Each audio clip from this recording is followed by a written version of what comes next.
10장 39절부터 11장 16절까지입니다.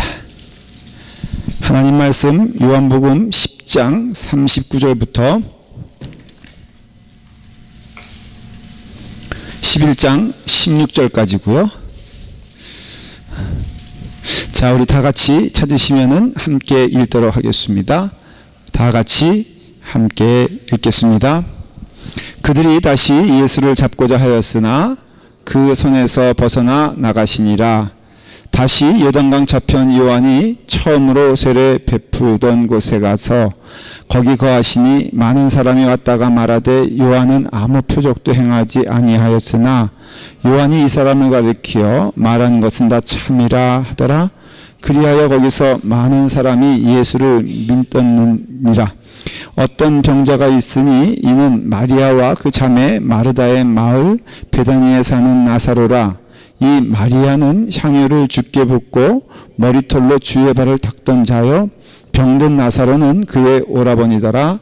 이에 그 누이들이 예수께 사람을 보내어 이르시되 주여 보시옵소서, 사랑하시는 자가 병들었나이다 하니 예수께서 들으시고 이르시되 이 병은 죽을 병이 아니라 하나님의 영광을 위함이요 하나님의 아들이 이로 말미암아 영광을 받게 하려 함이라 하시더라.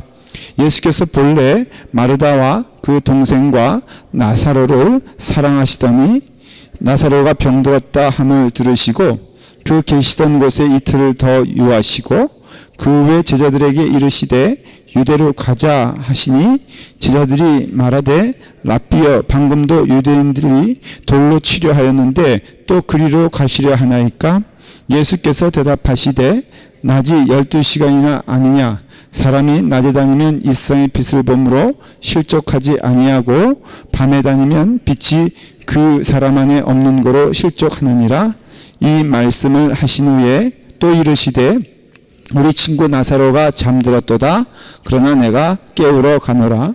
제자들이 이르되 주여, 잠들었으면 낫겠나이다 하더라. 예수는 그의 죽음을 가리켜 말씀하신 것이나 그들은 잠들어 쉬는 것을 가리켜 말씀하신 줄 생각하는지라. 이에 예수께서 밝히 이르시되 나사로가 죽었느니라. 내가 거기 있지 아니한 것을 너희를 위하여 기뻐하노니 이는 너희로 믿게 하려 함이라. 그러나 그에게로 가자 하시니 디두모라고 하는 도마가 다른 제자들에게 말하되 우리도 주와 함께 죽으러 가자 하니라. 아멘.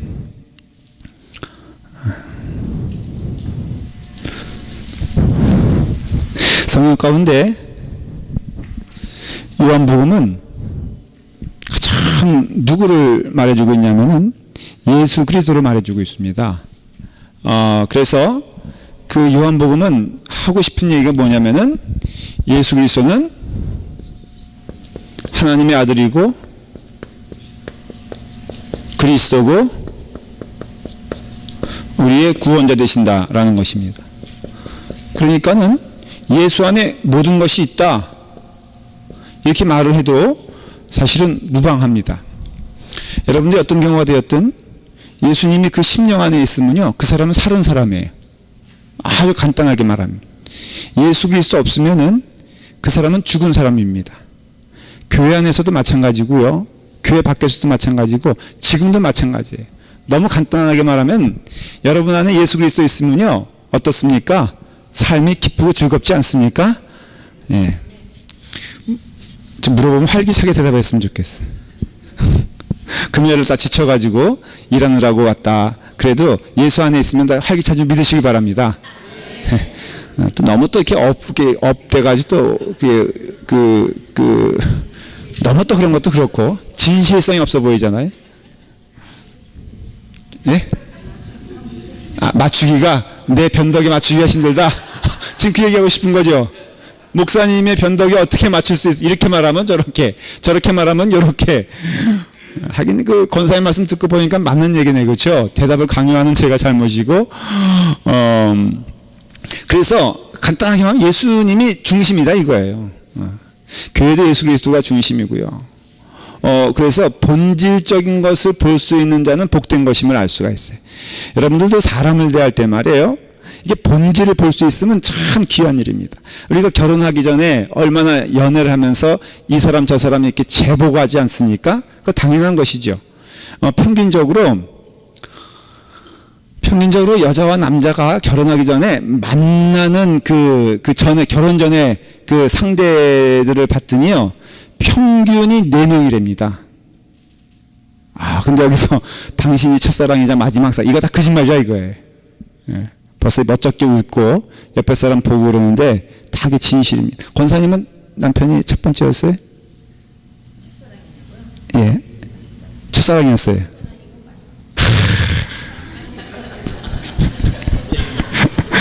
내가 물어본 제가 잘못이지. 그런데 그 상대를 고를 때 그 본질을 볼 수 있는 사람은 행복한 사람이잖아요. 그렇죠. 무엇보다도 하긴 요즘은요, 그 돈이 먼저냐 인격이 먼저 그러면은 그 요즘 그 결혼 정년기라든가 아니면은 그 좀 이렇게 사람들에게 물어봤더니 거의 90%가 돈이라고 대답을 하더라고요. 그러니까 본질을 못 찾는 거죠. 우리가 교회 와서 본질이 무엇이냐라고 물어보면 너무나 당연한 얘기인데 예수님 만나는 게 본질 아니에요? 그래서 이것은 단순한 답이지만 분명한 답이기 때문에 여러분 요한복음은 그것을 말하는 것이에요. 요한복음과 그걸 여러분들 좀 이해하시면 좀 더 이해가 됩니다.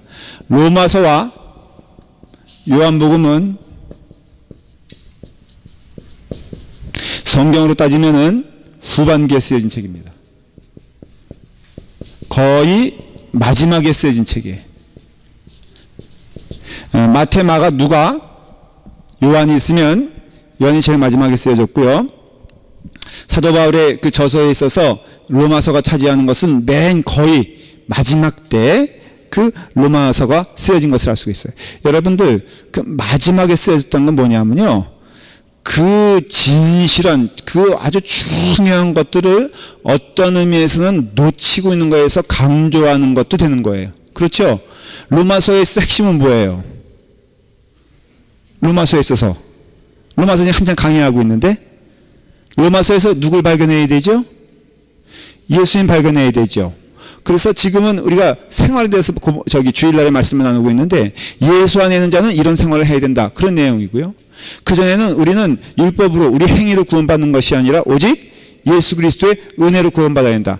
그건 역설적으로 말하면 무슨 뜻이냐면요, 교회가 그 본질적인 면에 있어서 조금 흐트러진 것을 말해주는 것도 되는 거예요. 초대교회가 그 당시에 있었거든요.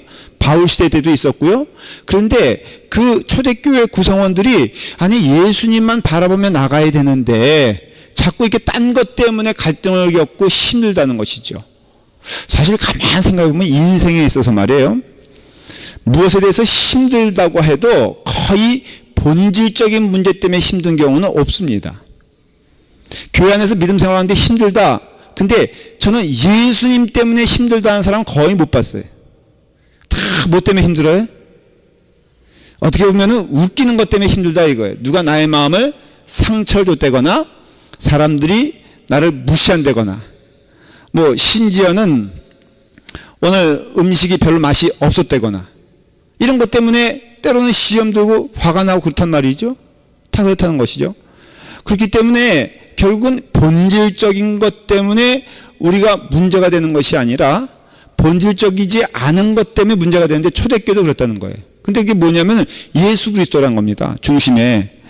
그래서 예수 그리스도가 중심에 있으면요, 당연히 보여줘야 될 내용들이 뭐냐면은 넉넉함과 평안함과 기쁨과, 예수 믿는 것은요 근본적인 의미에서 고난과 십자가의 그런 개념보다도 기쁨과 감사와 즐거움이에요. 예수님 믿는 것은 그런 것입니다. 그렇기 때문에 이게 지금 로마서도 그렇고 요한복음도 그렇고 핵심이 뭐냐면은 예수 그리스도 바라봐라, 우리의 구원해주는 예수 그리스도 아니냐, 주님께 집중해라, 주님께 답이 있다라는 것을 계속해서 말해주고 있는 거예요. 말한 대로 초점이 흐트러지면 안 되니까. 오늘날에도요 아주 간단하죠. 교회가 올바른 길을 가는 길은 어떠한 길이냐라고 물어보면 예수 안에 거하면 되는 거예요. 우리 성도들이 무엇이 믿음 생활 잘하는 것이냐, 그 마음 가운데 한결같이 예수님이 그 마음 가운데 있으면 돼요. 금요 집회에 나오는 성역공부하는 여러분도 똑같아요. 여러분 마음 가운데 누가 있어야 됩니까? 예수님이 있어야 돼요. 그게 한 마음이라는 것이죠. 그걸 강조하는 것이에요. 요한복음은 굉장히 그 예수님에 대해서 초점을 맞추는데, 혹시 기억나십니까? 첫 번째 시간에 요한복음은 네 구조로, 네 형태로, 네 구조로 되어 있다라고 말씀을 드린 거 혹시 기억나십니까? 감사해요. 서론, 그렇죠? 맨 끝에는 21장부터 시작하는 어떤 다른 부분이에요. 딱 끝나면 21장 다른 내용이에요. 그러니까 이거는 결론이라고도 하고 뭐 딱 그냥 그렇게 해도 돼요. 뭐라고 붙여도 돼요. 그러면 뼈다귀는 뭐가 남아요? 본론인데 4개라고 했잖아요. 요거 빼고 이렇게 되면, 요거를 알아맞히면은 여러분들은 정말로 학습 태도가 훌륭하신 분들이에요. 처음부터 나오신 분들 한번 대답해 보실까요? 요건 어디 뭐가 들어갈까? 감사해요. 여기는 뭐가 들어갈까? 예? 본론이니까. 감사해요. 물어본 제가 앞으로는 안 물어보려고 그래. 물어봐놓고 긴장하는 건 처음이야. 예? 장로님 뭐 대답 하나 하시려고요? 그런 말 안 했다고요? 저분은 지금 저를 아주 이상한 사람을 만드는 거예요? 모르면 모른다고 시인할 것이지, 아니 선생님이 말씀 안 하셨어요 말하면 할 말이 없죠. 제가 예?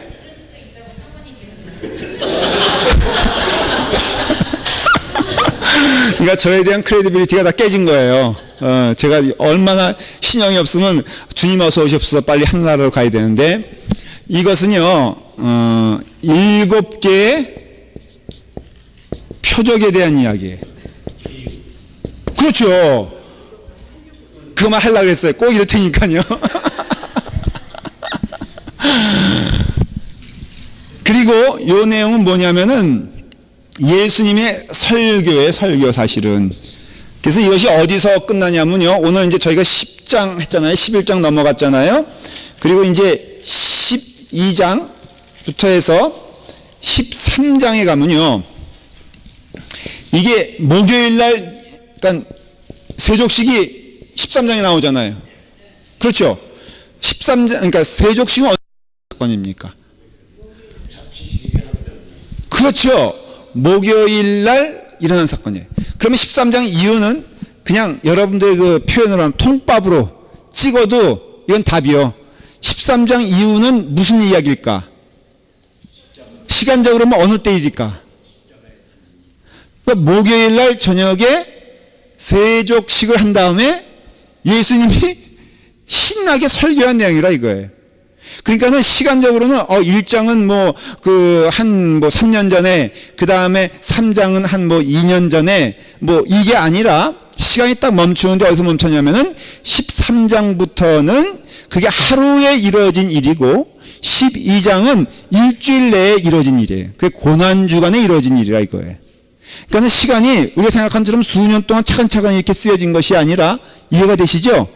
그러니 3년의 세월에 있어서 일어난 사건 7개 표적이 바로 11장, 오늘 우리 읽었잖아요.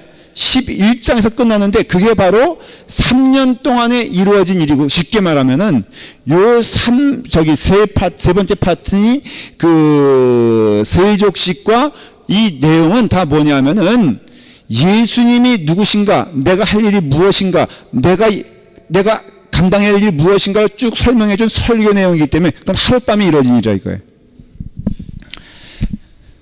요것은요 이런 겁니다. 요거는 일종의 시청각 교육.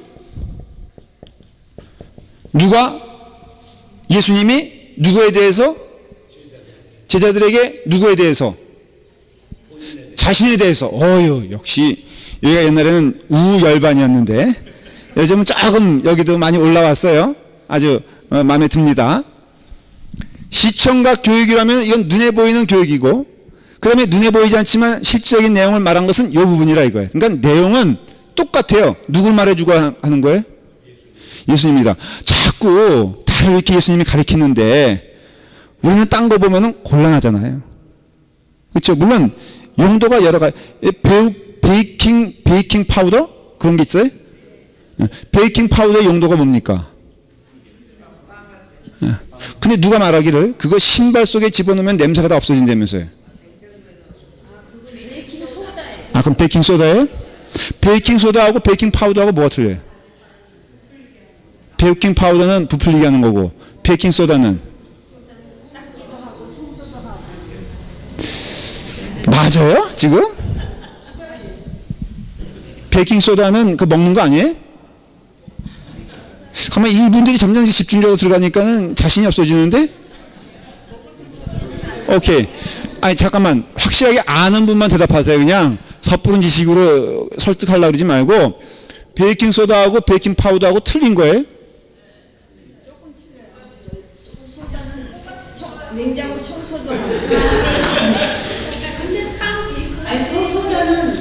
근데 내가 여러분들 제 질문에 어떻게 보면 당황스러울 걸 왜 둘 다 베이킹 붙었어? 그 베이킹이란 게 빵 아니에요. 그럼 베이킹 소다나 베이킹 파우더나 다 가루니까 똑같은 거 얘기하는 거 아니에요? 빵에. 그러면 여기 뭐 저 베이킹 소다는 뭐 저기 냉장고 청소하는 거라며. 아, 모르겠다. 그러니까 사실 이런 거 열받을 게 아닌데 지금 여기 쌈 났어 지금.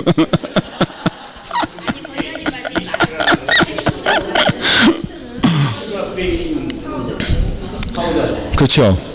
예. 네. 그럼 베이킹 이스트는 뭐예요? 이스트. 자, 알았어요. 오케이. 지금 이거 얘기하려는 게 아니라 제가 이건 예화로 든 건데 여러분들 예화로 들면 너무 깊이 들어가. 누룩. 소다는 하여간 그렇고. 근데 제가 뭐 때문에 이 얘기를 한 거죠? 내가 무슨 얘기 하려고 그랬죠? 아, 본질을 잊어버리면 맞아. 역시 사모님이 뭔가 신학교 출신 아니에요, 저분이. 예. 본질을 잊어버리게 되면은 근데 본질을 잊어버린 거하고 베이킹 파우더하고 무슨 상관이 있죠? 나 요즘 다 큰일 났어 이제는. 이게 뇌세포가 그건 알고 있는데 그 얘기와 본질과 무슨 상관이 있는 거죠? 제가 다 알고 있으면서 이러는 거예요. 이게 본질은 똑같다 이거예요. 누구를 말하고자 하는 거냐면 예수 그리스도를 말하고자 하는 거예요. 그러니까 자꾸만 사람들은 본질에 대한 것은 깨닫고자 않고 엉뚱한 것을 깨닫고 이거는요 학벌과는 상관이 없어요. 왜냐하면은 여기 이 요한복음에 나오는 가장 바보스러운 사람들이 누군지 알아요? 그렇죠. 제자들도 물론 못 알아들어. 그렇지만 바리새인이면요 학식자 중에 학식자예요. 가리키는 자 가운데 가리키는 자라 이거예요. 거의 바리새인 정도면요 성경을 우습게 알지 마십시오. 바리새인 정도가 되면 구약에 토시 하나 빼놓지 않고 외울 정도의 지식을 가지고 있는 사람들이에요. 근데 얘기해보면 니고데모도 그렇죠. 예수님께서 너는 거듭나야 되리라 그러니까는 그 대표적인 바리새인의 표현인데 그러니까 뭐라고 답을 합니까? 아니 그러면 우리가 어머니 뱃속으로 쏙 다시 들어가야 한다는 얘기입니까? 이건 초등학교의 답도 이런 답이 없는데 진지하게 말한 거예요. 그 사람은 지금 반복되는 이야기 바리새인들이 알아듣지 못했다 저들이 이해하지 못했다는 얘기들이 계속 반복하여 나오는 것을 볼 수가 있어요. 그리고 또 하나 7개의 표적을 제가 조금 써머리 할 건데 7개의 표적을 통하여서 말하고자 하는 대상이 있어요. 누굽니까? 예수님입니다. 근데 백성들, 민중들, 거기에 따랐던 대중들은 뭐에 집중을 하죠? 예? 기적에 대해서 집중한다 이거예요. 이게 유아적일수록 그래 어린애일수록 본질적인 것을 보지 아니하고 비본질적인 것을 보려고 하는 경향이 참 많아요. 자, 아이들에게 여기 오늘 뭐 준어도 나왔고 애들도 나왔어요. 애들에게 여기 반짝반짝거리는 속이 펴 있는 그 봉지가 있고요. 그 다음에 여기는 거기 아주 내용물이 튼튼한 그 속에 들어있던 내용이 있다고 하십시다. 이걸 딱 분리시켜 놨어요. 딱 놓으면은 준호 엄마 어디 있어? 오케이, 그럼 준호 엄마 언니. 예. 여기 왔어요? 뭘 잡습니까? 애들이 보통. 예? 반짝거리는 걸 잡죠? 그게 본질이 아닌데. 근데 우리 믿는 자들이 그런 실수 굉장히 많이 합니다. 이게 가만히 삼자가 보면요, 싸우는 거 봐도 본질은 상관이 없어. 오직 하나 썽길나가지고 막 그래, 왜 그러세요? 그랬더니 내 자존심을 건드렸다는 거예요. 그게 뭐 때문에, 나중에는 뭐 때문에 싸운지도 모르고 그냥 오래지 않은 분기하고 화가 나는 게 뭐냐면은 내 승질을 건드려서 화가 난다는 거죠. 마찬가지로 지금 이 7개의 표적이 말하고자 하는 것은 예수님이에요. 근데 우리는 늘 소원하는 게 물이 한번 걸어봤으면 좋겠고 5,000명 먹이는 기적 한번 경험해봤으면 좋겠고 5,000명 먹이는 그 기적의 현장에 내가 있으면은 내가 예수님을 믿어도 참 잘 믿겠다 라고 얘기하잖아요. 그러니 우리는 늘 그렇게 기적을 바라고 교회 안에서도요, 여러분들 기적을 바라는 경우가 참 많아요. 근데 결론으로 말씀드릴게요. 그거 대단히 위험합니다. 왜냐하면은 기적으로는 절대로 주님을 온전히 볼 수가 없어요. 믿음이 성장된다? 기적을 가지고 성장하는 게 아니라 하나님의 뜻에 순종하면서 믿음이 성장된다는 것을 알 수가 있어요. 그래서 예수님은 이와 같이 7개의 기적을 베푸셨는데 일단은 이 숫자가 의미하는 것이 뭘까요? 이거는 하나님의 숫자를 의미해요. 왜 이런 해석이 필요하냐면요, 히브리인들에 있어서 굉장히 중요한 개념이 뭐냐면 숫자예요. 숫자. 히브리인들에 있어서는 그래서 우리 문화에는 좀 이해하지 않는 게 굉장히 숫자에 대한 의미를 성경에서 많이 두죠. 그렇죠? 예를 들어 말하면은 사자, 이거 죽을 사자입니까? 아니면 살 사자입니까? 우리는 죽을 사자잖아요. 그래서 아파트, 예를 들어서 미국에 없는 거예요. 한국에 가면요, 엘리베이터가 있으면은 1층, 2자, 3자, 그 다음에는 5자, 그 다음에 F를 쓴다 이거죠. F가 뭐의 약자입니까? 포나 사나 달라요? 똑같죠. 근데 굳이 이렇게 집착한다 이거예요. 어떤 때는요, 그것도 싫다고 진짜로 5자를 그냥 4층 아예 묵사발내는 경우도 있어. 집값도 여러분들 4자가 쌉니까 비쌉니까? 싸요.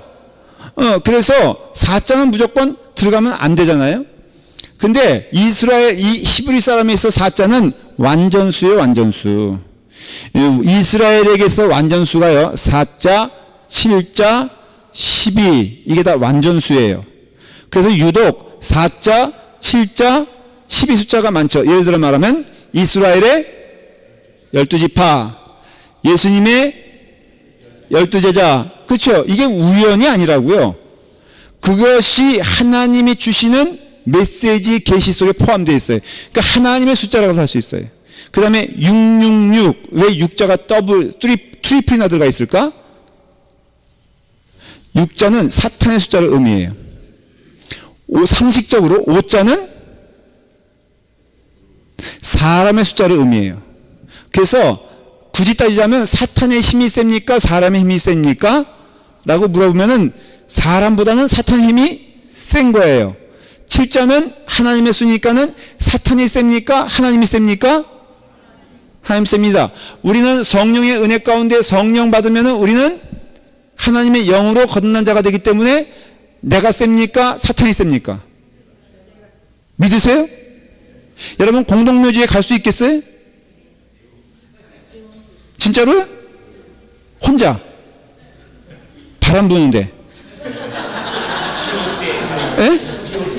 비 올 때? 저는요, 어릴 때부터 거듭난 자였거든요.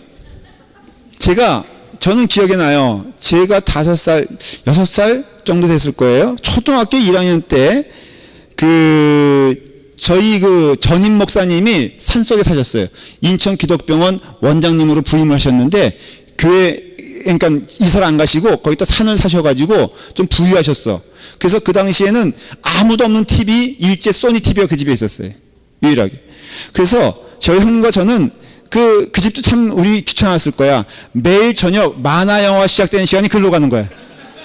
근데 그 시간이 6시 반인가 그래요. 그러니까 딱 저녁 먹을 시간 딱 좋아요. 그 집 가서 얻어먹고 오면은 뭐 저기 식이 다 해결되니까는.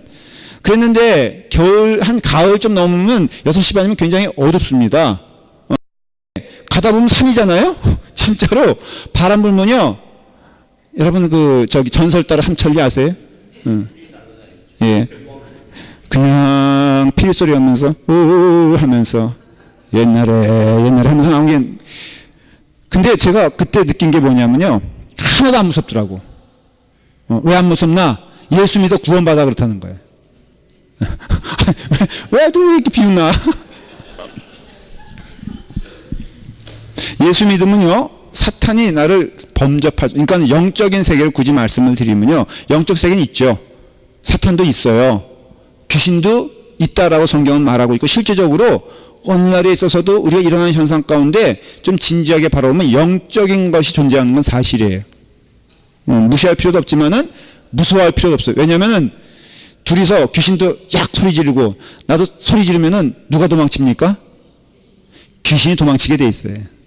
굳이 뭐 여러분들이 한번 테스트 해보려면은 한번 로즈힐 멀리 없어요. 거기만 가보세요.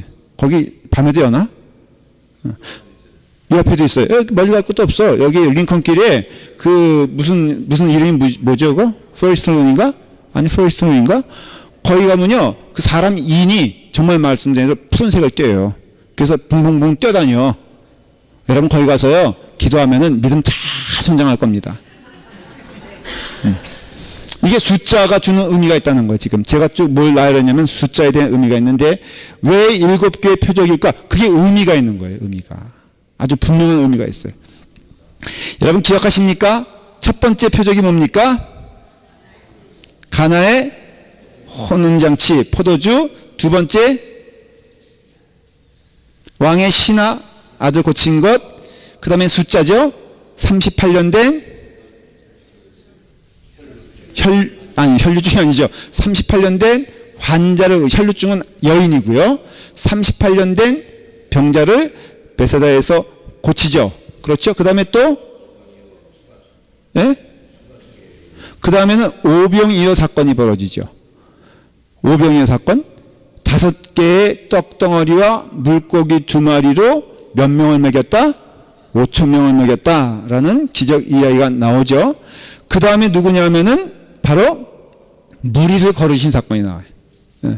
무리를 걷고, 그 다음에는 오늘 여기 나오는, 그 다음에는 무리를 걷고 소경을 고친다. 방금 우리 지지난주에 공부했죠. 소경을 고친 다음에, 그 다음에 바로 나사로를, 죽은 자를 고치는, 부활시키는 장면이 나와요.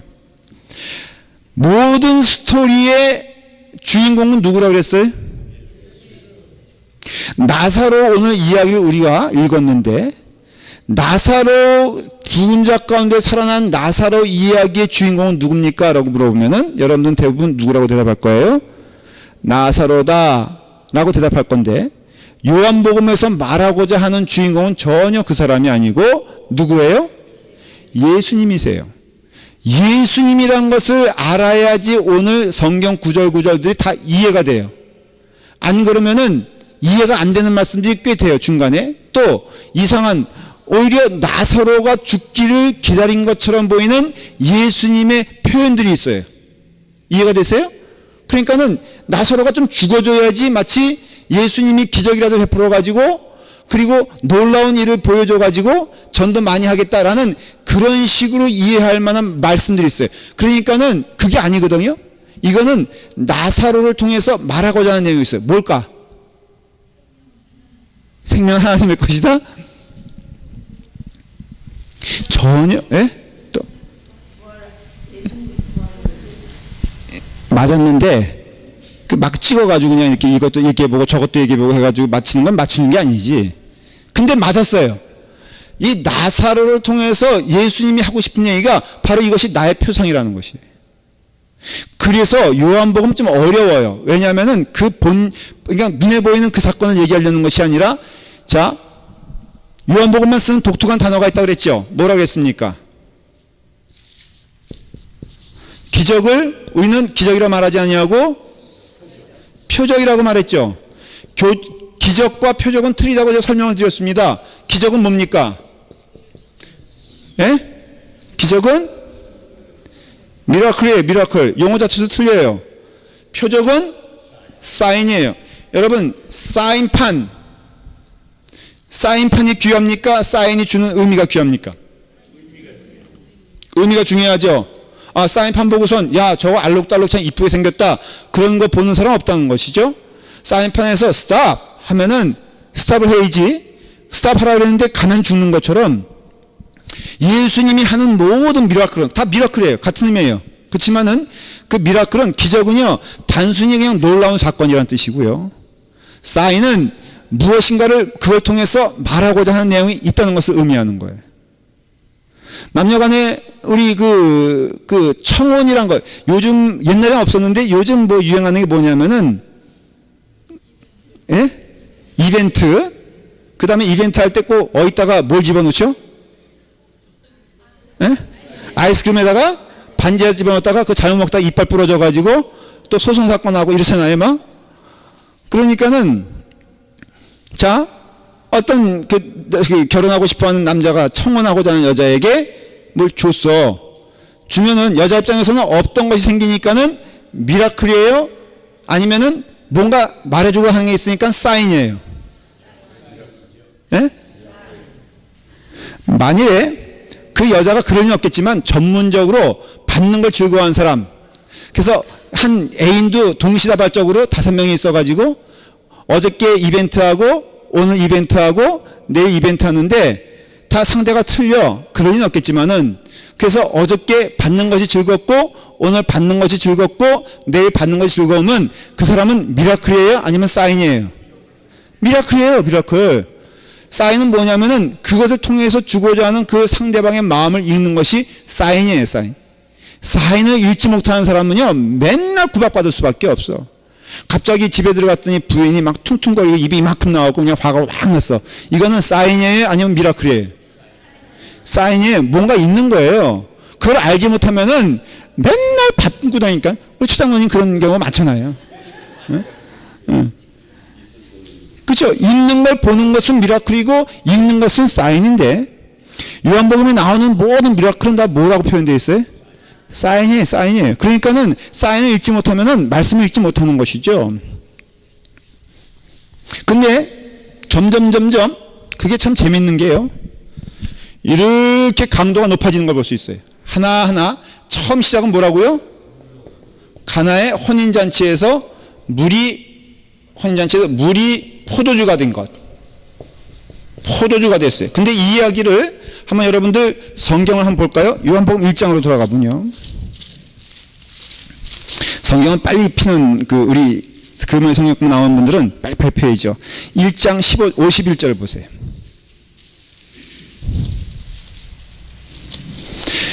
이 장 1절부터는 그 유명한 가나의 혼인잔치의 기적이 일어나는 사건이에요. 근데 1장 51절을 보면요, 그 표적들이 주는 의미가 무엇인지를 알게 되는 실마리가 나와요. 시작. 또 이르시되 진실로 진실로 너희에게 이르노니 하늘이 열리고 하나님의 사자들이 인자 위에 오르락 내리락 하는 것을 보리라 하시니라. 이거는 뭐를 연상시킵니까? 혹시 기억나십니까? 그렇죠. 야곱이 형 에서에게 이제 쫓김을 당하잖아요.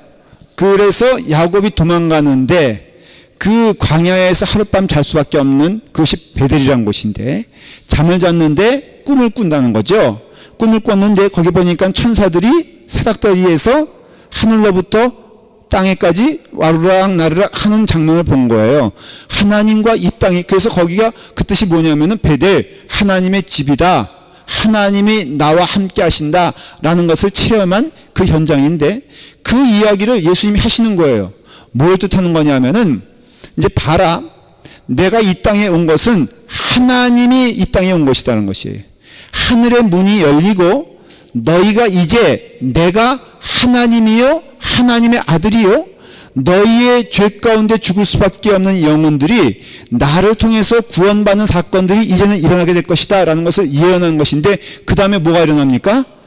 가나의 혼인잔치가 벌어지는 것이에요.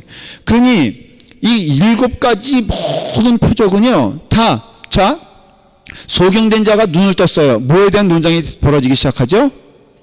하나님의 아들이냐 아니냐에는 논쟁이 벌어지잖아요. 그렇죠?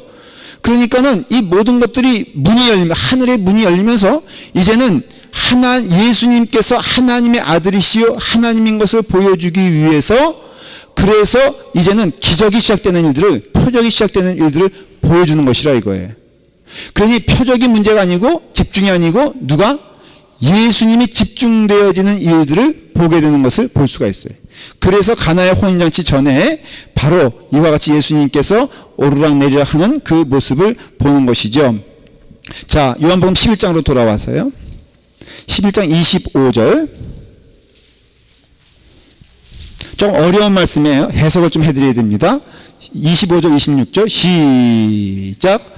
예수께서 이르시되 나는 부활이요 생명이니 나를 믿는 자는 죽어도 살겠고 무릇 살아서 나를 믿는 자는 영원히 죽지 아니하리니 이것을 내가 믿느냐라고 말해요.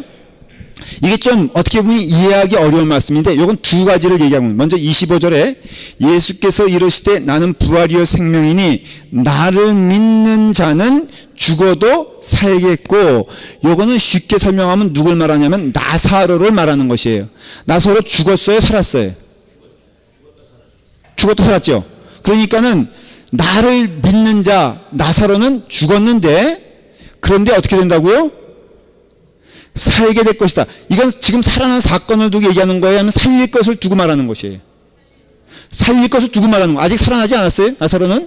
근데 예수님께서 죽었느냐? 나를 믿는 자는 이와 같이 죽은 자 가운데서 살아날 것이다. 그런데 무릇 나를 살아서 믿는 자는, 이것은 믿음을 가진 자를 얘기하는 거예요. 믿음을 가진 자들은 영원히 죽지 아니하리니 바로 내가 그것을 믿느냐라고 말하는 것이죠. 25절에 나사로의 사건을 통해서 예수님은 26절에 믿음 가진 자들이 이와 같이 나사로가 부활한 것 같은 은혜의 똑같은 경험을 하게 될 것이니, 그 다음에 죽은 나사로에게 믿음을 요구할 수 있어요 없어요? 없잖아요.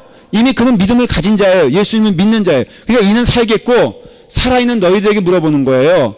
너희는 이것을 믿느냐? 그러면은 그 믿음대로 너희는 죽은 자 가운데서 살아나는 그 역사가 너희 가운데 있어 영원히 살게 될 것이다 라는 것이죠. 자, 오늘 예를 들어서 내가 예수님을 온전히 믿어요. 나에게 있습니까 없습니까? 예? 없어요? 아, 제가 죽어요 안 죽어요? 아니 뭐 이렇게 의견이 분분해? 여기 먼저 물어보고 제가 물어보고. 예? 몸은 죽고 영혼은 산다. 뭐 상식적인 얘기죠. 지금 내가 예수님을 믿는 자, 살아있는 자 가운데서 믿는 자임을 고백하면 나는 죽지 않는다 이거예요. 예. 영원히 산다 그랬거든요. 왜? 영이 사는 것이 영원히 사는 거니까. 그럼 맞는 얘기잖아요. 여러분들 성경에서 죽는 것은요, 육신이 죽는 것은요 잠시에 잠자는 거라고 했고, 그 다음에 통과하는 거라고 그랬어요. 두려워하거나 염려하지 말까. 그러니까 예수님께서 너희는 육신의 죽음에 대해서 염려하거나 근심하지 말라 그랬거든요. 근데 예수님을 온전히 믿는 사람들 보면요 죽음에 대한 두려움이 없어요. 사실 진짜로. 여기 가운데에서도 정말 예수님 부르시면은 갈 마음이 있어요 없어요? 예? 자, 이제 물어볼 테니까 대답 잘 하셔야 돼요. 예수님이 오늘 부른다 하셔도 아유 그냥 기쁨으로 가겠다 믿으시면 아멘 크게 하고, 자신 없으면 하지 마. 왜냐면 자신 없는 사람 데려가면 큰일 나니까. 나는 오늘 예수님 불러가도 그냥 나는 찬송하며 갈 수 있겠다 믿으시면 아멘 하시기 바랍니다. 김범선 집사님은 립싱크 하는 것 같은데, 내가 자세히 보니까는 목소리가 안 튀어나와. 입은 오물오물 거리는데. 예수님을 정말 잘 믿은 사람들 제가 이렇게 봐요. 목사다 보니까는 마지막을 굉장히 자주 본다 그랬죠. 당연하죠. 목사다 보니까는 돌아가신다 그러면 당연히 청하고 마지막을 보면은 정말 두 종류의 사람뿐이 없어요. 진짜로. 마지막에는요, 이것저것 없어요.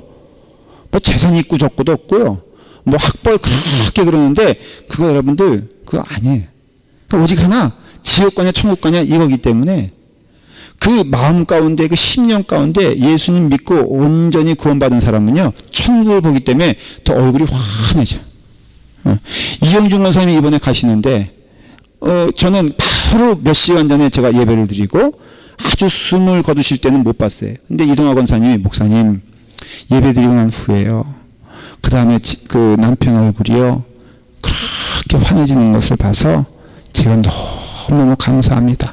이건 그냥 위로 차는 얘기가 아니에요. 저희 아버님 돌아가신 걸 보니까요 제가 절로 그런 얘기가 나오더라고. 나도 저렇게 해주고 나도 저렇게 마지막 했으면 좋겠다. 야, 전날까지 맛있는 금식 다 드시고 그냥 나 자러 간다 그러더니 그냥 주무셨어. 그냥 가셨어. 그래서 저희가 그 미국에서 나가서 얼굴 돌아가신 얼굴 뵈니까요 그렇게 평화로운 얼굴이에요. 이게 우연이 되는 게 아니라 평소에 예수님 잘 믿으면은 여러분들 얼굴이 평안하게 될 것을 믿으시길 바랍니다. 그래서 그렇게 말하는 것이에요. 나를 믿는 자는 죽어도 살고 나사로 산다. 근데 살아서 나를 믿는 자는 영원히 죽지 아니하리니 이것을 내가 믿느냐라고 하면서 나사로의 사건을 예수님의 부활과 신자들의 부활 사건으로 이렇게 변화시키는 것을 볼 수가 있어요. 표적은 늘 의미가 있다고 그랬잖아요. 지금 이 의미를 깨달으면요 우리에게 있어서 영생을 통한 하나님의 축복이 우리 가운데 임하는 것을 믿습니다. 자, 거꾸로 돌아가서요 39절부터 조금 더 읽어볼게요. 연결되어 있거든요. 제가 빨리 읽을 테니까 같이 쫓아오세요. 10장 39절 그들이 다시 예수를 잡고자 해서 그 전에 벗어나 나가시니라. 다시 요단강 저편 요한이 처음으로 세를 베푸는 가사 거기 거하시니 많은 사람이 왔다가 말하되 요한은 아무 표적도 행하지 아니하였으나 요한이 이 사람을 가리켜 말하는 것이 다 참이더라. 그리하여 거기서 뭐라고요? 많은 사람들이 믿었더라 그랬죠. 근데 믿었는데 그런데 이들은 결국은 도망갑니까? 도망가지 않습니까? 도망가죠. 그렇죠? 결국은 진짜 믿은 게 아니라는 것이에요. 예수님께서 10장 40절 시작 다시 요단강 저편 요한이 처음으로 세례 베풀던 곳에 가사 거기 거하시니 39절엔 뭐라고 되어 있다고 그랬어요? 예수를 잡고자 하였으나 자, 이런 거예요. 이제 바리새인들이 점점 그 본색을 드러내기 시작합니다. 시간이 가까우니까 마지막 때가 되어서 가까이 오니까 그래서 예수님께서 이제 막 성전에서 일도 하시고 그 다음에 죽은 자를 그러니까 병든 자를 고치시고 그러면서 점점 바리새인들이 이제 긴장하기 시작하면서 정말 죽이려고 해요. 예수님을 이때 당시에. 근데 예수님은 죽을 수가 없어요. 왜 죽을 수가 없습니까? 예수님은 이런 식으로 죽는 게 아니었거든요. 하나님의 말씀은 다 온전히 이루어진 줄 믿으시길 바라요. 예수님은 십자가에 달려 돌아가시는 것이지 이런 식으로 죽는 게 아니에요. 그러니까 여러분들도 걱정하지 말을 것은요. 진심으로 방탕한 삶을 살아서 뭐 술에 너무 취해가지고 뭐 어떻게 뭐 잘못해서 죽는다 이런 것 말고 여러분들이 온전히 주님의 길을 가는 동안 기억하셔야 될 것은 생명은 누구한테 달려있다? 하나님께 달려있는 것을 믿으시길 바라요. 저는 얼마 살지 저도 몰라요. 그렇지만 분명한 것은 하나님이 허락하신 때에 데려갈 것이다 라는 것은 확실히 믿어요. 만일에 병들었다? 그것도 하나님께서 허락하신 것이라고 저는 믿어요. 믿을래요. 그럼으로써 이와 같이 예수님의 시간대, 하나님의 시간대는요 결코 누구도 건들 수가 없어요. 바리새인들이 예수님을 죽이려고 하니까는 이스라엘 지형이 여기가 이제 갈릴리고요. 이게 이제 사해. 예루살렘은 여기 있어요. 그러니까 다 지금 어디서 벌어진 사건이냐면 여기서 벌어진 사건이라는 것이죠. 예수님이 바리새인들이 죽이려고 하니까 어디로 갔어요?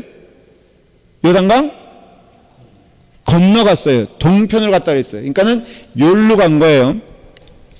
왜 글로 가셨을까? 자, 10장 40절에 다시 요단강 저편 요한이 처음으로 세례를 베풀던 곳에 가사 거기 거하시니 그랬어요.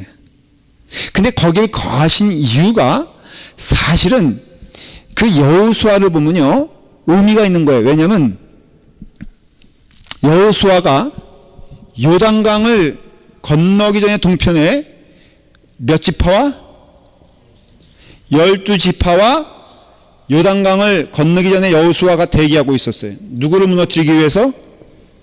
여리고를 무너뜨리기 위해서. 12이에요. 중요한 거예요. 예수님은 여기를 가셨어요. 요단강 저편에 누구와 함께? 12제자와 함께 간 거예요. 지금 예수님이 다시 건너오실 텐데 이게 영적인 의미에서 여호수아가 12지파를 거느리고 준비했던 거와 예수님이 12제자를 데리고 준비했던 거와 너무나 상황이 똑같은 것을 볼 수가 있어요.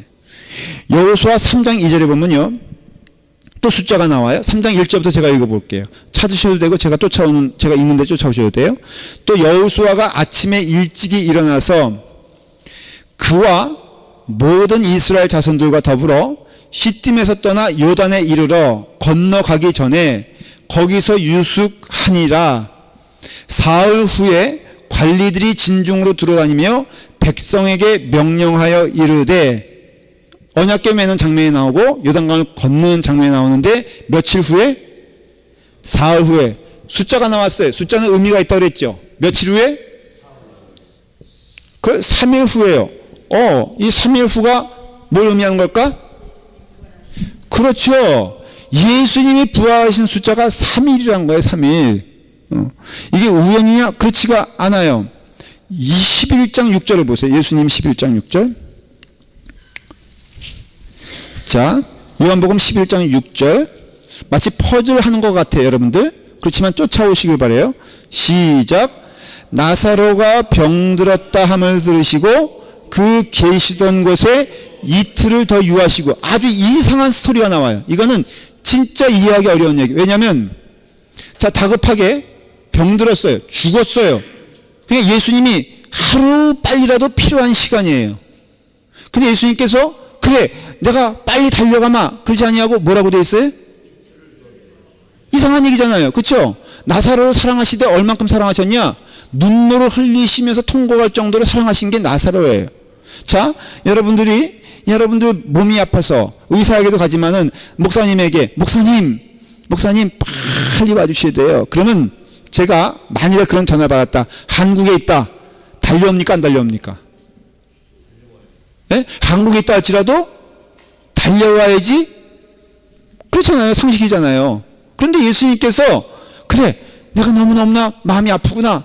내가 빨리 가서 그를 고쳐줘야 돼. 그를 부활시켜야 되겠다라고 말하지 아니하고 나사로가 병들었다 함을 들으시고 그 계시던 곳에 이틀을 더 유하셨어요. 그러니까는 며칠이에요?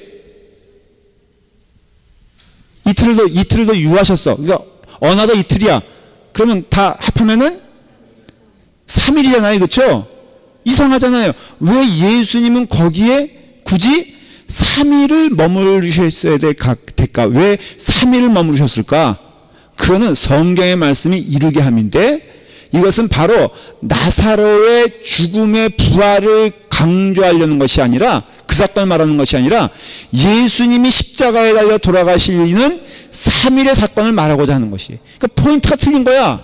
성경은 지금 나사로의 부활을 얘기하는 게 아니라 이 사건을 통해서 예수 그리스도의 십자가와 죽음과 부활을 예표하는 것이라 이거예요. 이해가 되셨어요 지금? 그러니까는 지금 이게 그냥 사람이 부활했다. 나사로는 그 뒤에 흔적도 없이 사라집니까? 나 부활했으니까는 난 예수님 같이 살아야지. 그렇게 됩니까? 야, 나 같으면요. 와, 3일 만에 자기가 부활했으면은 베드로보다 앞서간 사람 됐을 거예요. 근데 성경 안 나오는 거 보니까는 이게 뭔가 좀 약간 이상해. 예. 예? 저 히브리 바리새인들이 죽이잖아요. 그래, 영화에 나왔어요? 그 영화는 어디서 또 이렇게 죽여버리는구나. 난 성경에 나와 있진 않죠? 안 나와 있죠? 제가 깜짝 놀랐어요. 성경에 내가 모르는 사건도 있나? 죽었대요. 죽었대. 아니, 나 어떤 목사님이 자기도 본 것처럼 얘기하더라고요. 그냥, 그 다음에 또 그냥 살다가 며칠 만에 죽었다는 거예요. 뭐 이런 얘기도 있고요. 뭐 장로님 말씀처럼 그게 설득력 있네. 맞는 것 같죠? 좋아요. 죽은 걸로 해요, 그러면. 죽은 걸로 하고, 이 포인트가 흐트러지면, 오케이. 그래서 나사로가 병들었으니 빨리 가서 구해줘야 되는데, 이건 죽기 전의 얘기예요. 예수님께서 오히려 죽을 것을 기다리는 것처럼 보였다 이거예요. 아까 제가 말씀드렸죠. 이해하지 못한 행동하는 거예요, 주님께서. 그거는 그 점은 뭘 말하냐면요. 역설적으로 주석가들의 해석이에요. 나사로는 반드시 죽었어야 된다, 안 죽었어야 된다. 이게 병들어가지고 얘기가 안 돼. 여러분, 병드는 것도 고치는 것도 기적이지만은 조금 펌이 나려면은 어때요? 이건 정말 좀 죄송한 표현이에요. 예수님을 어떻게 보면은 일단은 뭔가 좀 화끈하게 되려면은 죽어야 돼, 살아야 돼. 죽어버려야 돼, 완전히. 그러니까 너 왜 살아나냐 이거예요. 여러분들 그 물속에 있는 사람 구해낼 때도 말이에요. 물을 하면 잔뜩 먹고선 죽어줘야지 살려도 좀 폼이 나지. 이거는 그냥 팔팔한데 살려내면은 좀 그래도 그렇지 않아요? 그러니까는 물속에 있으면요 거의 죽을 만큼 물 먹어야지 이게 아주 극적인 사건이 되는 거라 이거예요. 그러니까 여러분들 제가 좀 죽어. 왜 이렇게 살아가지고 그냥 이리 뛰고 저리 뛰고 그러냐 이거예요. 그러니까 지금 나사로가 마치 이 얘기는 분명히 맞습니다. 죽어줘야 되는 것을 의미하는 거예요. 나사로가 안 죽으면 큰일 나는 거예요. 근데 그것이 며칠이다? 3일이다 이거예요. 여호수아가 12지파를 데리고 요단강을 건너는데 며칠을 기다렸다 그랬죠? 3일을 기다렸어요. 이거는 온전히 누구의 사건임을 의미하냐면 하나님의 사건임을 의미하는 거예요. 3일 동안 죽어야지만이 살아나는 역사가 있는 것을 말하는 것이에요. 근데 놀랍게도 이 3이라는 숫자를 계속해서 성경은 볼 수가 있어요. 자, 요한복음 2장 1절. 자, 요한복음 2장 1절. 자, 시작. 사흘째 되던 날 갈릴리 가나에 혼례가 있어 예수의 어머니도 거기 계시니, 처음 가나의 혼인잔치가 벌어지는 사건에도 딱 뭐가 나와요? 사흘째가. 이 차를 좀 보세요. 이거는요 그 우연이 아니에요. 지금 이 이야기들은 조금 여러분들 이해하기 쉽게 말하면 사도 요한이 분명하게 주려고 하는 메시지가 있는 거예요. 근데 그 사도 요한이 아니에요. 누구예요? 성령 하나님께서 사도 요한에게 쓰고자 하시는 얘기. 근데 3일을 계속 얘기할 때는 뭘 말하냐면은 온전한 죽음을 말하는 거예요. 실패죠. 어두움이에요. 그런데 그 어두움 가운데 오직 한 분만이 살아나시고 밝은 빛이 되셔서 승리자가 되셨는데 그분은 누구시다? 예수님이에요. 그래서 죽음을 이기신, 그렇게 말하잖아요. 죽음을 이기신 예수 그리스도께서 그 영광을 누구에게? 우리에게 주신다는 것이에요. 그래서 그걸 하나님의 영광을 독사라 그래요. 원어로 따지면. 근데 그 말이 뭐냐면 예수님이 부활하셨다는 것은 반드시 그 다음엔 동행하는 말이 있는데 여러분들도 동행한다는 거예요. 여러분들도 부활한다는 거예요. 여러분들도 승리한다는 거예요. 그러니 우리가 얼마나 위대한 존재고 귀한 존재인가를 말해. 요한복음은요 사람에 대해서 추하다고 말하는 것도 아니고요, 사람에 대해서 약하다고 말하는 것이 아니라 바로 예수님의 영광 가운데 있는 우리들은 예수님의 제자가 되어서 예수님처럼 사는데 내가 부활하는 것처럼 너희도 부활하게 될 것이다 라고 말하는 것이고, 그 점에선 죽음을 이기신 하나님의 영광이 우리 가운데 임해서 이 믿음을 소유한 자들은요 죽음을 이겼기 때문에 두려움이 없어요. 그래서 초대교회 당시에 순교할 때도 여러분 실제로 있었던 사건이 로마의 그 원형 경기장에, 그게 뭐 저기 그 로마에 있는 그 큰 그 원형 경기장이 뭐죠? 콜로세움 또 되고요. 여러 군데가 있었어요. 순교의 사건들이. 그런데 순교의 모양은 대강 이렇습니다. 어떤 때는 그냥 개별적으로 목에 쳐서 죽기도 하고 그렇지만은 아주 그냥 극적인 효과를 주기 하기 위해서는 기독교인들을 패밀리고 뭐고 다 광장에 그 운동장 가운데다 몰아놔요. 그게 어떤 때는 몇백 명이 되기도 했고요. 굉장히 그런 일들이 있었어요. 그러면은 몰아놓으면요, 그 다음에는 사자들을 풀어놓습니다. 근데 그것을 모든 시민이 다 보게 했어요, 일부러.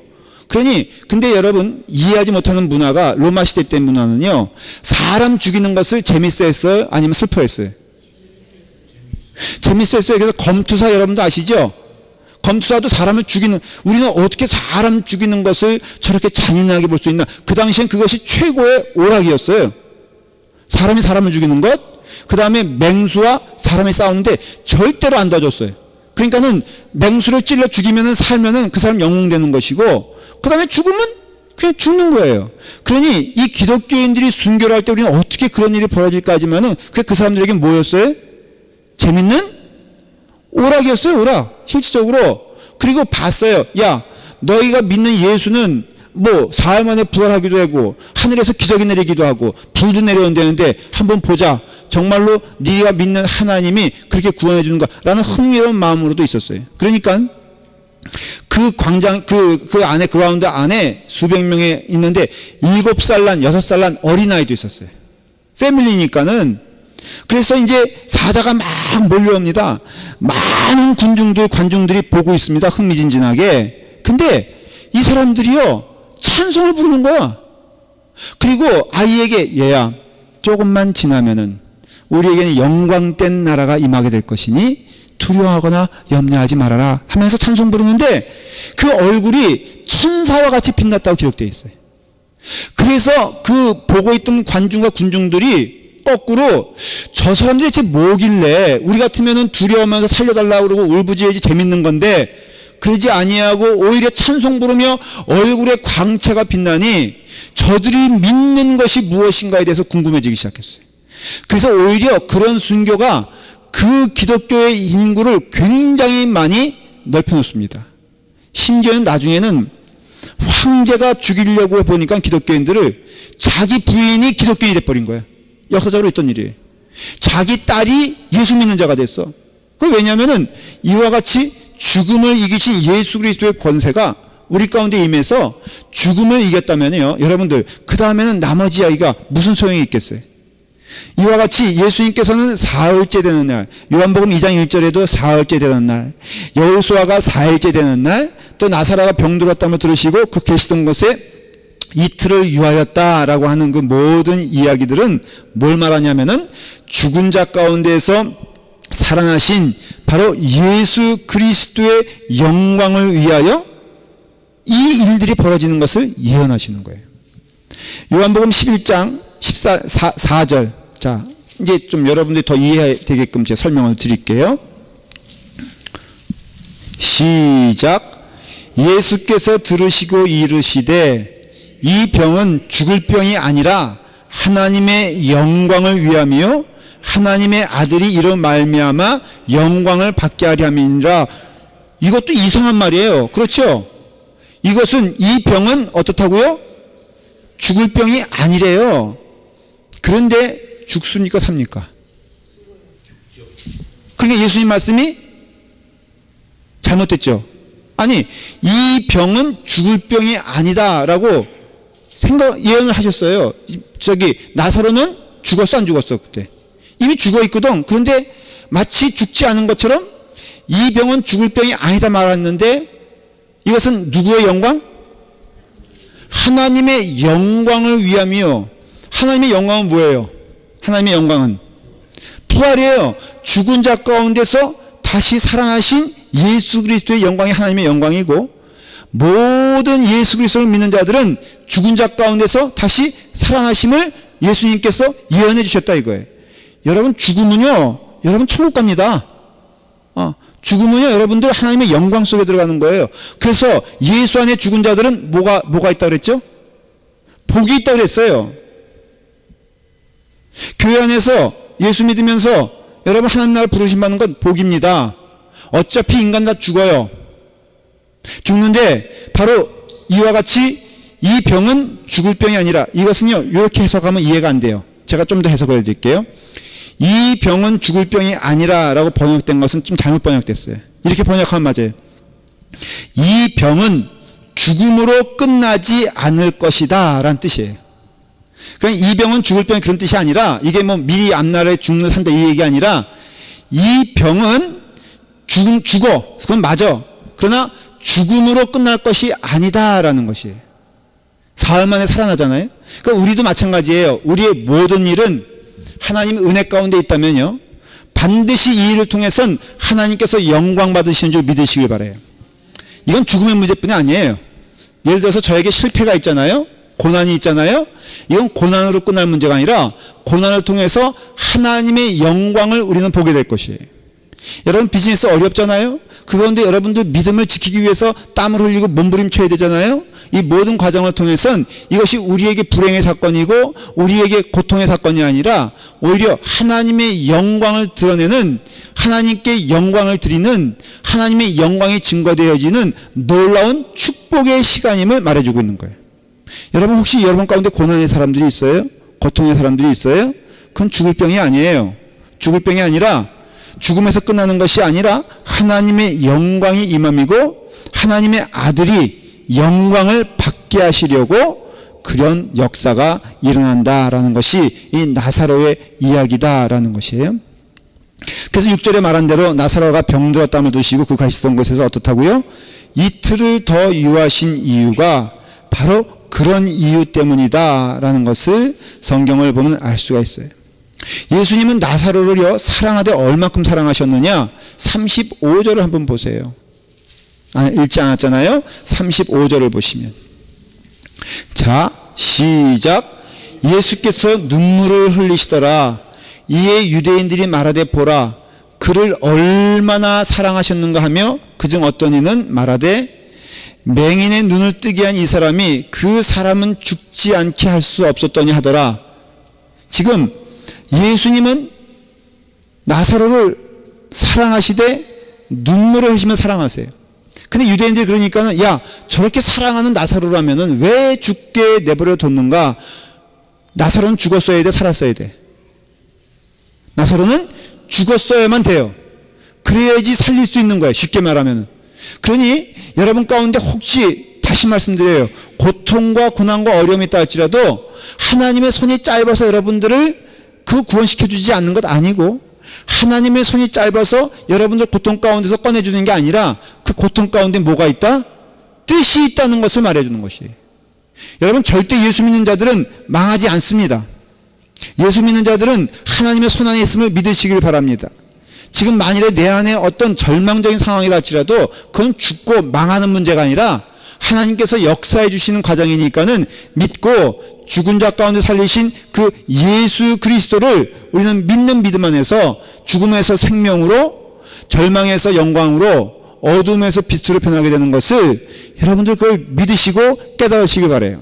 지금 이 나사로를 통해서 똑같이 예수님의 모습이 나옵니다. 11장 44절 시작. 죽은 자가 수족을 배로 동인 채로 나오는데 그 얼굴에 쌓였더라. 예수께서 이르시되 풀어놓아 다니게 하라시니라. 요한복음 20장 7절에 보면은 예수님께서 부활하시는 장면이 나오게 되는데 제가 읽을게요. 또 머리를 쌌던 수건은 세마포와 함께 놓이지 않고 딴 곳에 쌌던 대로 놓여 있더라 그랬죠. 머리를 쌌던, 또 나사로에게서 그 얼굴이 수건에 쌓였더라는 것은 똑같은 단어를 말하는 거예요. 그러니 지금 나사로의 부활은, 나사로의 죽음은 예수 그리스도의 죽음을 말하는 것이고, 나사로의 부활은 예수 그리스도의 부활을 말하는 것이에요. 여기에 더도 없고 덜도 없다는 것이죠. 왜냐하면은 이게 말씀 좀 정리할게요. 예수님의 기적은 뭘로 시작합니까? 가나의 혼인잔치. 자, 예표해주는 얘기는 딱 맞아요. 빈 항아리가 있어요. 여기에 채워져 있어야 될 물이 없습니다. 다시 말하면 이것은 바리새인들의, 이게 다 영적인 해석인데요, 바리새인들의 형식적인 신앙생활 말하는 거예요.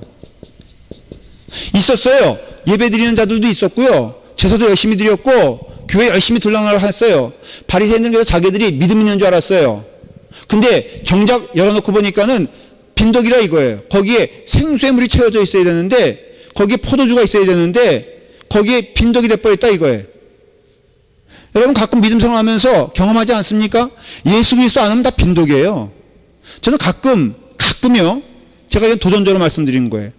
교회 안에서 뭐 때문에 그냥 추구하고 뭐를 그냥 얻으려고 하고 또 사람들에게 속상하고 서운해하고 하는 것들 가만 보면요, 예수님 때문에 서운해하고 속상한 사람 못 봤어요. 왜냐하면 예수님이 그 안에 있다면 속상할 일도 없고 서운할 일도 없어.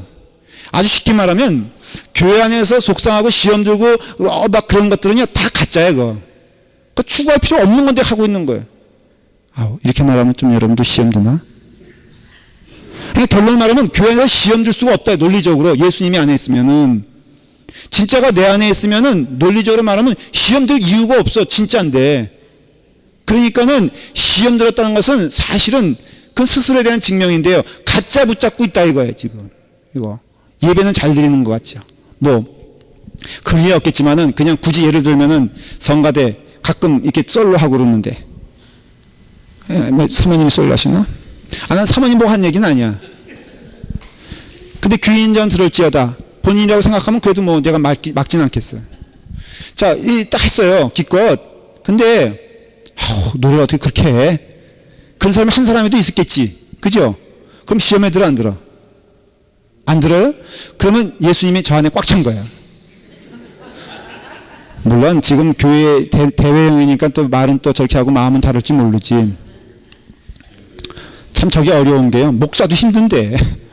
예, 저도 설교 기껏 하고 내려갔더니 목사님 그거 설교라고 하는 거예요? 라고 가끔 집사람이 얘기해요.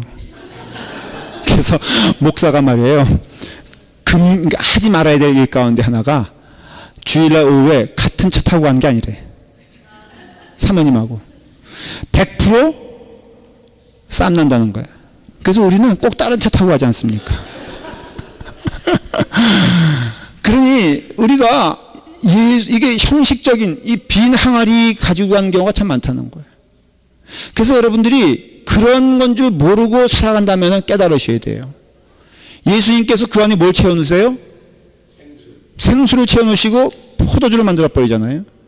그러니까 너희의 인생에 채워져야 될 것은 예수지 딴 거 아니란, 그런, 이게 지금 뭐 포도주 마시고 뭐 이런 뜻이 아니에요. 지금 이건 표적이라고 그랬잖아요.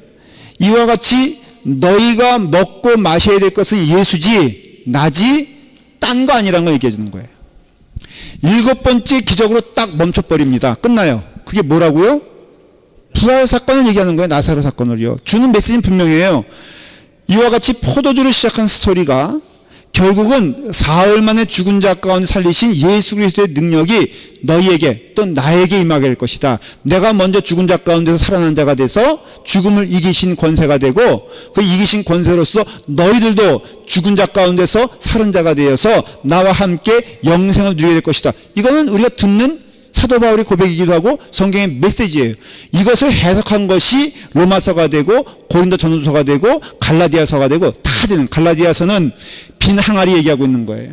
율법에 사로잡혀 있는 자들이요, 당신들이 붙잡고 하는 게 뭡니까? 빈 항아리입니까? 예수 그리스도십니까? 라고 물어보는 게 갈라디아서고요. 고린도전서는 당신들에게 부활이 있으니 죽은 자 가운데, 그래서 사망은 어디 있느냐? 고린도서 15장에 나오잖아요. 사망은 어디 있느냐? 내가 쏘는 것이 어디 있느냐? 예수님께서 영생을 주신 자의 말씀을 말하잖아요. 그러니 이 요한복음의 이 스토리는 다 나중에 바울을 통해서 해석이 되어지는 것이죠. 꼭 우리도 해석하는 거예요. 예수 그리스도를 믿는 것은 죽은 자 가운데 살리신 그 영생의 말씀을 듣고 고백하는 것이구나. 그러면 나에게 지금 생명이 있는가? 나에게 기쁨이 있는가? 체크해보는 건 간단해요. 진짜면은 그것이 영생의 기쁨을 줄 것이고, 그것이 가짜라면은 늘 시험 들어서 이리 치이고 저리 치이고 속상하고 마음 가운데 상처받는 것일 거예요. 말씀드렸죠? 진짜는 상처를 주지 않습니다. 그럼으로써 여러분들이 예수 그리스도 붙잡고 가는 신앙의 삶이 되기를 오늘도 간절히 소원하는 하나님 말씀을 들었습니다. 다 같이 기도하겠습니다. 우리 기도할 때 하나님 영생 주시는 예수 그리스도의 은혜와 죽은 자 가운데 살리신 예수 그리스도의 능력이 우리 가운데 임하는 줄 믿습니다. 또 우리 가운데 시련이 있습니까? 고난이 있습니까? 병에 들었습니까? 그러나 이것은 죽음을 통하여 주시는, 또 마지막을 통해 주시는 하나님의 말씀이 있는 줄 믿고 병중에 있다 할지라도 당황하지 말고 하나님 붙잡고 나아가는 우리가 되기를 간절히 바랍니다. 다 같이 함께 기도하겠습니다. 아버지